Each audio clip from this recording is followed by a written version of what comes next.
ನಮಸ್ಕಾರ. ಎಲ್ಲರಿಗೂ ಗಣೇಶ ಹಬ್ಬದ ಶುಭಾಶಯಗಳು. ನನ್ನ ಹೆಸರು ಹರ್ಷಾಲಿ. ಈಗ ನಾನು ಗಜವದನ ಬೇಡುವೆ ಹಾಡುತ್ತೇನೆ. ಗಜವದನ ಬೇಡುವೆ ಗೌರಿ ತನಯ, ತ್ರಿಜಗವ ವಂದಿತನೆ ಸುಜನರ ಪೊರೆವನೆ, ಪಾಶಾಂಕುಶಧರ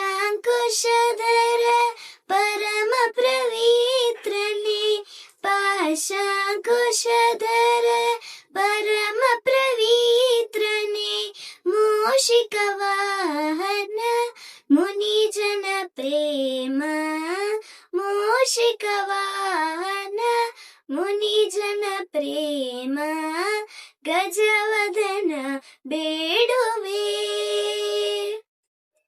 ಮೋದದಿ ನಿನ್ನಯ ಪಾದವ ತೋರು, ಮೋದದಿ ನಿನ್ನಯ ಪಾದವ ತೋರು, ಸಾಧು ವಂದಿತನಿ ಆದರದಿಂದಲಿ ಸರಸಿ ಜನಾಭ ಶ್ರೀ ಪುರಂದರ ವಿಠಲನೆ, ಸರಸಿ ಜನಾಭ ಶ್ರೀ ಪುರಂದರ ವಿಠಲನೆ, ನಿರುತ್ತ ನೆನೆಯುವಂತೆ ದಯ ಮಾಡೋ ತಂದೆ, ನಿರುತ್ತ ನೆನೆಯುವಂತೆ ದಯ ಮಾಡೋ ತಂದೆ, ಗಜವದನ ಬೇಡುವೆ.